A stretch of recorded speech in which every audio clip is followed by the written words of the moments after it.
Hello once again. Well, what a tangled web we weave when we practice to deceive. And I'm talking about our politicians. Do you think our politicians lie to us? Of course they do. They've always done so. And we are being deceived right now. Trust me on that. Our current Prime Minister, just for today, bumbling Boris bloody Johnson, has just uttered one of the most foolish pieces of advice I've ever heard in my life. He recommended that we should all go out and buy a brand new efficient kettle for £20. And that will save us £10 a year on electricity. What a moron that man is. Does he really think that saving £10 is going to make any difference to a £5,000 utility bill? Unbelievable. The only thing missing about Boris is a big red nose and big boots, because he is a clown.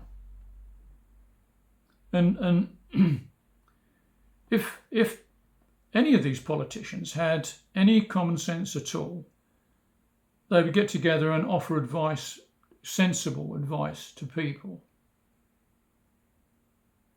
Instead of going out and buying a new kettle, forget that. Keep your old kettle. Don't waste your money. Go and put that extra money to a big thermos flask. And then when you boil your kettle, fill it right to the top, boil it, make your cup of tea, cup of coffee, what it is, and the rest of it can go in the flask. And that will keep warm all day for you to have your coffee, your tea, whatever you want. You can even take a wash if you need to at the end of the day in that warm water. A common sense approach. Cooking anything actually, can be done in a saucepan. Potatoes or cabbage or whatever, put them in a saucepan, put your water in, put the lid on, bring it to the boil. When it's boiled, turn off the power and wrap it in 2 or 3 towels. In an hour or however long it takes, it will be ready and saving you a lot of money. Another power-saving device is a pressure cooker, They cook in the fraction of the time a conventional saucepan can. Washing machines are notoriously power hungry and use a lot of water too. But most small things can be washed in a sink, hung out to dry and put on the next day. No problem. And by the way, it isn't always high-powered machines that use the most electricity. The ones that are on constantly are the ones that use it. Refrigeration. Refrigerators and freezers, they use an enormous amount of electricity because they're on 24/7. And there is much advice online today how people managed in the Second World War. It was a sentence called make do and mend. You make do with what you got and you mend what you broke. You didn't throw it away and buy a new one. You make do and mend. And talking of the war, we here in Britain, just Britain, not other countries, have given nearly £4 billion in aid to a far-off war, which, by the way, started in 2014, not 2022, as most people believe. Now, let me just quantify a billion. It's easy to say, oh, it's £1 billion, that's all. It's only £1 billion, because that sum is bandied around all the time. And to get an idea what £1 billion actually is, we use the analogy of time. 1 million seconds is around 12 minutes, okay? And that is about the time it takes to read a chapter in a book. If you still read, that is. It's a dying trend, sadly. It's a tragedy that people do not read more often. Now, here's a cruncher. 1 million seconds, 12 minutes. 1 billion seconds is 32 years.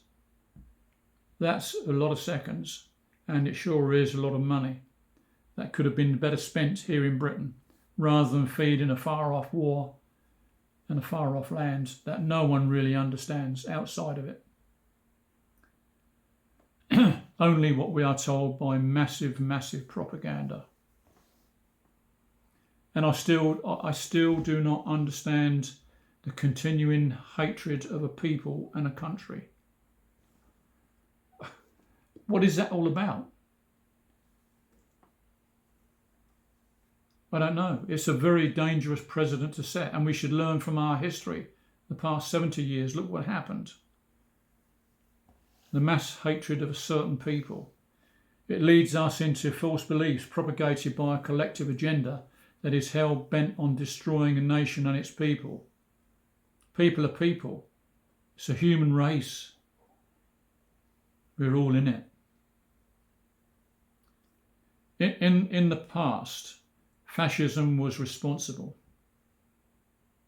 Today, fascism is still responsible, but it's disguised as liberalism and globalism, mostly spread by America and the countries of the West idolatry of an evil empire, the good old US of A. Not the people, but its leaders, the power-hungry and the greedy. Talking of the power-hungry and the greedy, yesterday I heard that President Macron has said that he will work night and day to reopen 35 nuclear power stations that were idle. I didn't know that. Why would they be idle? They're the greenest energy there is.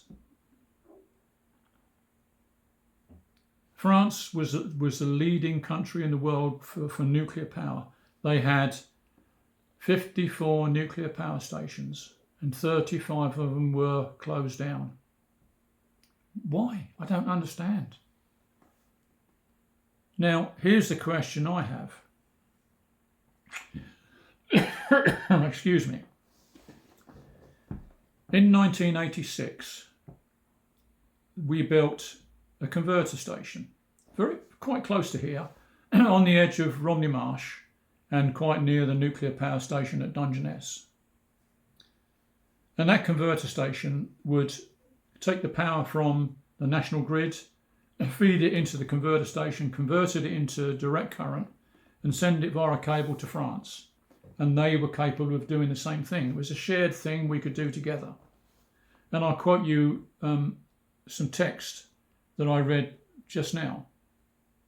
And I quote, "The Sellindge converter station was deployed in an operational critical part of the UK's transmission network to increase the capacity and ensure the safe and reliable supply of electricity. It plays a vital role in increasing the UK's energy security, reliability and capacity by connecting with the French electricity transmission network to bring a number of benefits, including low-cost electricity, increased access to low-carbon energy, and improved security of supply." Now, my question is this. If and when Macron gets these 35 nuclear power stations up and running, will he share his electricity with England? Or won't he, because we're not in the EU? I wouldn't hold your breath there. Now, that's basically all I have to say, apart from one thing. A little bit of fun, if you like, a little bit of hilarity. If you didn't laugh, you'd actually cry. I'll pause for a second. Now, this time tomorrow, we will have a new Prime Minister, and it seems it will be Liz Truss. She's another globalist. She hasn't got too much brain power. But, and if I'm wrong, if she makes good and does well, then I'll apologise. But I don't think she will. She's the one that said that she would happily enter into a nuclear war with Russia. Anyway, here's a little plan that she might come up with. Liz Truss, your new Prime Minister, has announced that the government's help with rising fuel costs has been solved completely, with the help of our American friends and our French cousins. And the help will come in the form of a brand new drug.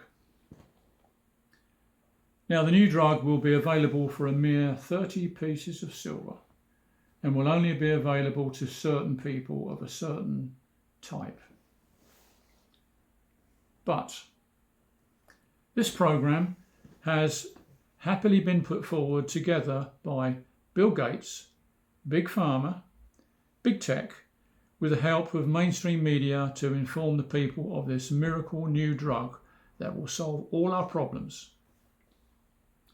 And that new drug will put us into hibernation for 6 months and therefore save us from expensive fuel bills in the winter. And when you wake up, there will be a brave new world waiting for you. We promise. Signed, the government. Thanks for listening. Bye-bye.